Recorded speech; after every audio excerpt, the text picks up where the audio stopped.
In the midst of World War II's tumultuous final days, Joseph Goebbels, the Minister of Propaganda in Nazi Germany, found himself at a critical juncture.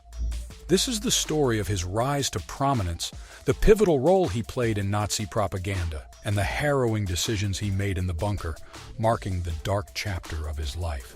On April 23, 1945, during the critical phase of World War II, the Allies were closing in on victory, and the Nazi Empire was crumbling.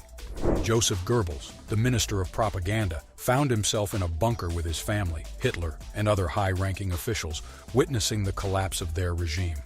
Despite the dire circumstances, Goebbels issued a proclamation to the German people, urging them not to surrender. He implored them to keep fighting for their city, their values, and future generations. Just a week later, Adolf Hitler took his own life, leaving behind a void in leadership. In his final moments, Hitler appointed Goebbels as the Chancellor of the Reich, making him the most powerful figure in the Nazi Empire. This dramatic turn of events occurred at the war's darkest hour. To understand Goebbels' rise to prominence, we must explore his career leading up to this pivotal moment.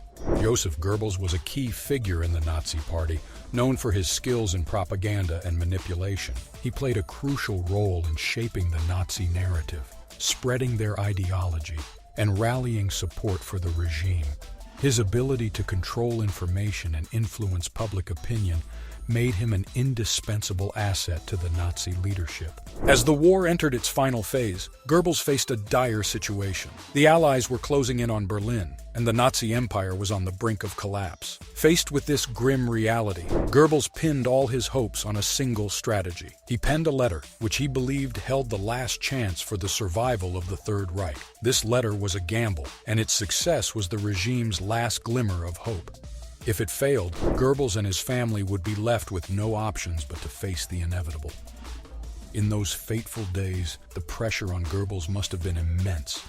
He was tasked with leading a crumbling empire, surrounded by chaos and uncertainty. The decisions he made would have far-reaching consequences not only for himself and his family, but for the future of Nazi ideology in Germany as a whole. To uncover the story of Joseph Goebbels, we need to journey back to his childhood in Germany, where he was born in 1897. His family faced financial hardship, and from a young age, Goebbels grappled with a deformity in his right foot. This physical challenge kept him from joining the army during World War I, a fact he deeply regretted, and that fueled his desire for patriotic vengeance. As a young student, Goebbels excelled at the university, focusing on philology and history. These studies equipped him with the skills he would later put to use in the Ministry of Propaganda. Over time, his frustration over Germany's defeat in World War I and his growing anti-Semitic sentiments drew him closer to Adolf Hitler. Hitler's charisma and powerful speeches left a lasting impression on Goebbels, who once wrote in his private diary, "A mind as brilliant as yours can lead me, Adolf Hitler. I love you because you are both great and simple. You are a political genius." This admiration solidified the trust between them. In 1926, Goebbels was appointed as the head of the Nazi Party in Berlin, a pivotal position that he used to expand his influence. He became known for his fiery speeches, where he stoked fear of Jews, foreigners, and anyone who opposed the Nazi ideology. This marked the beginning of Goebbels' journey towards becoming one of the most influential figures in the Nazi regime. In 1930, Joseph Goebbels crossed paths with Magda Ritschl, a volunteer in the Nazi Party. They quickly tied the knot, and their wedding was a notable event, with none other than Adolf Hitler as the godfather. With Magda by his side, Goebbels became a father and expanded his family to include 6 children. In his role within the party, Goebbels meticulously organized Adolf Hitler's electoral campaigns. He drew inspiration from Benito Mussolini, the Italian dictator, and adopted various strategies to create a captivating political spectacle. These tactics included pamphlets, recorded speeches, torchlight marches, vibrant colors, imposing uniforms, and posters laden with hidden messages.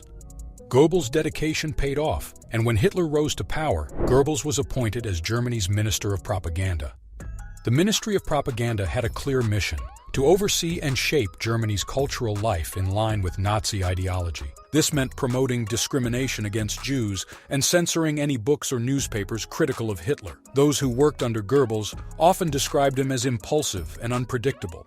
He had a reputation for mistreating his subordinates, earning him the title of a difficult boss. In fact, an American magazine, Life, noted in 1938 that Goebbels was a man who didn't seem to love anyone and wasn't loved by anyone in return. Despite this, he ran one of Nazism's most efficient ministries. His ability to control and manipulate information played a crucial role in shaping public opinion and maintaining the Nazi regime's hold on power. As World War II erupted, one of Joseph Goebbels' top priorities was gaining control of the radio. Radio was the primary means of communication back then, and mastering it meant he could effectively convey his message to most of the German population. It also allowed him to counter anti-Nazi propaganda from the Allies. Thanks to the radio's widespread reach, Nazism could craft an image of Adolf Hitler as Germany's savior. Goebbels, from his influential position, was responsible for maintaining high spirits among the people, constantly assuring them that victory was well within their grasp. This was crucial even during the darkest days of the Third Reich, when the odds seemed stacked against them. In 1943, Joseph Goebbels delivered a 2-hour speech that left a lasting impact on the history of Nazism.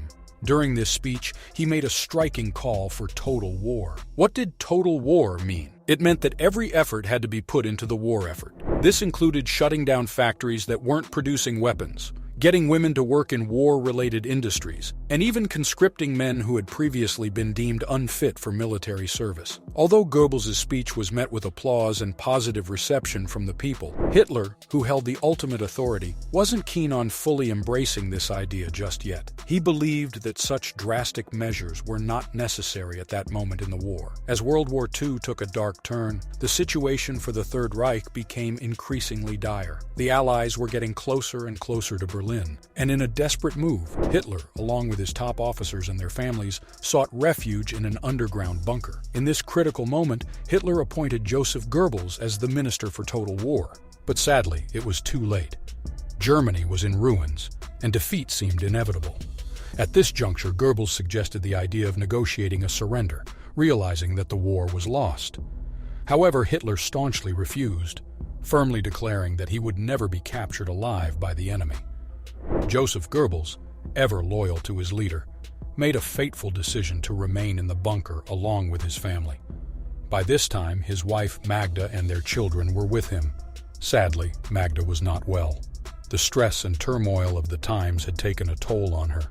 She had suffered a nervous breakdown which left the left half of her face paralyzed.